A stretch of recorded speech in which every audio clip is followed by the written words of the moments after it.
places I've been. All the places I've been. What's up, governors? Coach Troy Brown here, IFBB Pro, apexphysiques.ca, your go-to resource for physique development and physique transformation. We're talking about back today, and we're primarily talking about the lats. I love training back. Still do to this day. I'm not as strong as I used to be, but I still give it 100%. I love using the Dorian Yates pull down. I call it the Dorian Yates pull down because he kind of coined it, didn't he, in Blood and Guts, the hammer strength pull down. I also love to use the supinated grip on a lat pull down. I find that it activates the lower lats, right? That's quote unquote the iliac lat, the lower lat attachment. I keep my diaphragm nice and high, keep my sternum up, rib cage up, drive the elbows down towards the hips, and then I just focus on adducting my shoulder. The problem with these pull down movements, the hammer strength and the lat pull down, is it activates the short head of the bicep. Now, one of my other personal favorite back exercises for the lats primarily is a straight arm pull down done with a rope, single rope, or with a dual.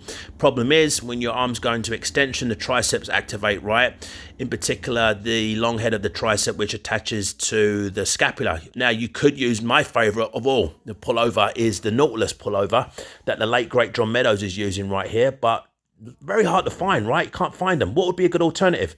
This one, the supine rope incline cable pullover. It's a great exercise to activate the lats. And the only thing you got to try and do, and I see a lot of people doing this movement online, but what they do is they straighten their arms in the bottom position.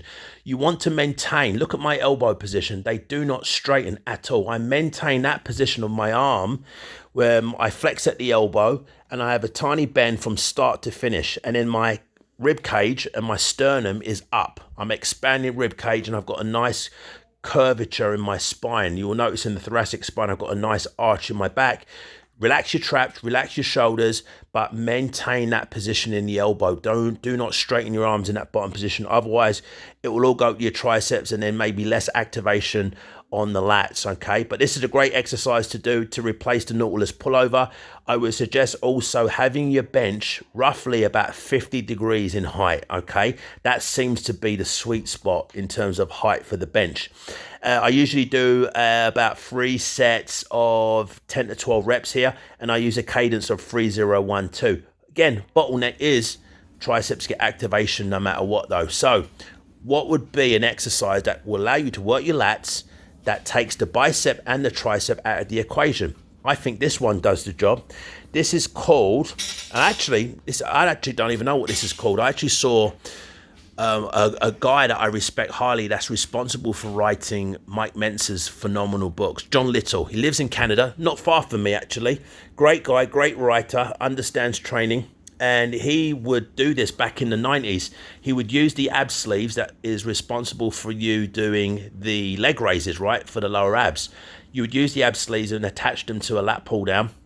You just put your arms through them and then just drive your elbows. And what it does is it takes the biceps and the triceps out of the movement. You just basically sit up nice and tall, expand your rib cage, and then trying to adduct your shoulder into your sides, and let's practice and see how much lat recruitment you can get. What I think about when I'm doing this exercise, a lot of bodybuilders would understand what I mean. There's a movement we would do. It's a pose that we would do from the rear, and we would spike our arms backwards. Here it is right here. And what you're doing is you're trying to activate your lats. You're trying to create that Christmas tree. Remember the Christmas tree back pose that Dorian Yates used to do? So this is what I'm envisioning here. You can also hold the muscle contractions for long periods. So what I do sometimes, I'll even hold them for 6 seconds. But this is a great thing to do pre-workout for neuromuscular efficiency, which, as we know, starts from the motor cortex in the brain, then transitions to the spinal cord, then goes to the muscle, and that's responsible for muscle contraction. So I just hang out here and I'll hold it for about 6 to 12 seconds, really activating my lats. So get good at this one skill in your back training, get good at muscle contractions, and notice how your back and your lats will definitely respond to the stimulus of your training if you keep practicing these lat contractions in this bottom position. That's one thing that Dorian Yates told me. Muscle contractions is the name of the game in lat training. Have a good day.